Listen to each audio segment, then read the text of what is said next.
UPS units, uninterruptible power supplies, are rated for a specific capacity, but in real life you don't always know what kind of load you will put on them.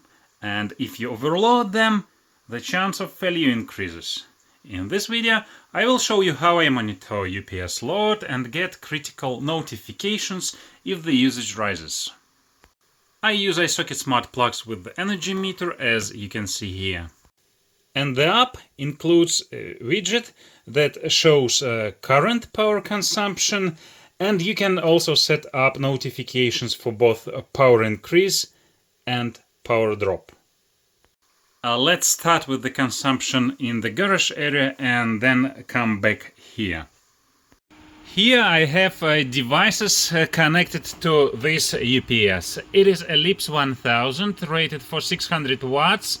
So I have a network attached server, NAS, let's call it the server, a Sodola PoE switch, and a few others. I monitor the server and the switch separately using these iSockets, but their primary role here is for rebooting either the entire PoE or cutting off power to the server completely. And don't ask me why, it's complicated. Each of these iSocket can also notify me if the UPS dies, because it's installed after the UPS. That's basically how I detect UPS failure. Yeah, so I actually have another video on the channel where I show the real UPS failure. I will link to it.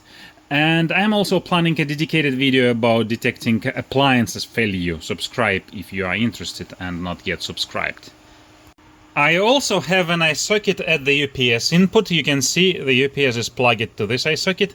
That one detects power outages. Since the others are placed after the UPS, they can't. Again, that's a topic for another video. I will drop a link. So, in the end, I can track the PoE consumption here, the server consumption here, and the total system consumption as seen by this iSocket. So everything separately. Let's look at all three. Here they are. You remember this Ellipse 1000 is rated for 600. The server is the most unpredictable part of this setup. I've set the UPS alert threshold to 500, so it's as seen by this unit, the entire system. When the power consumption of the entire system will rise above 500, I will be notified. So, and the current consumption is around 200. And for the NAS, I started with 350 watts, and you can see it currently consumes 150. Yeah, so you can see the difference between the entire part and the server. The server is the biggest consumer here. I didn't want to go as high as 400 or 450, so I can monitor the trend and get an early warning if something changes. The PoE part may theoretically spike too, so I've set the limit to 70 watts, though it's unlikely anything will happen here. So the current consumption is just around 16 watts with all cameras and Wi-Fi points. So here is the picture as seen by these two and this unit. I used to have this light plugged into the UPS as well, but it distorted the consumption stats. And guys, by the way, these smart plugs also allow me to track monthly or annual consumption. Here we can see nice energy meters, but again, that's a topic for a separate video, or actually the whole playlist. I plan to show you power usage of several dozen appliances in your home, garage or office. So I plan to record a whole playlist about it. Stay tuned, stay subscribed. Now about the notifications. In the notification section, I only set email notifications for these events, for the power rise threshold events. No SMS, no WhatsApp, because these events about rising power consumption are not critical enough for me to pay for them.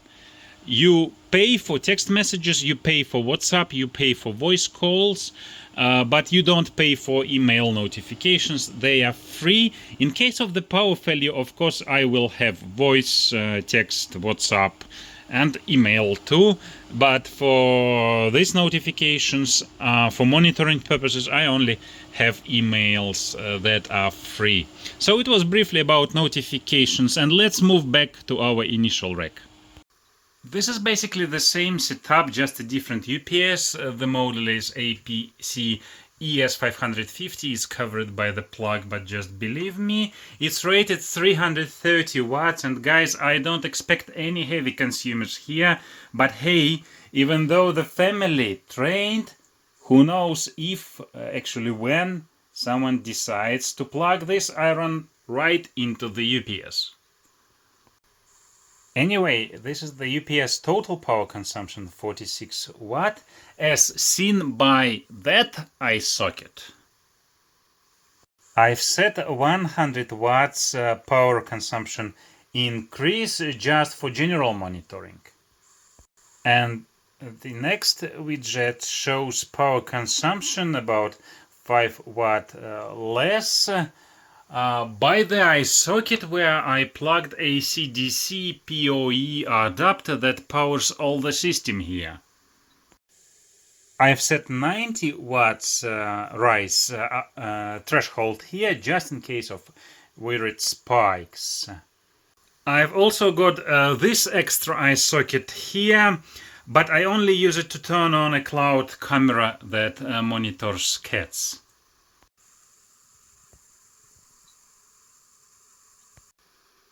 By default it stays off because it's a cloud camera, and well, I don't want it catching me walking around after sauna, and okay, let's forget about it.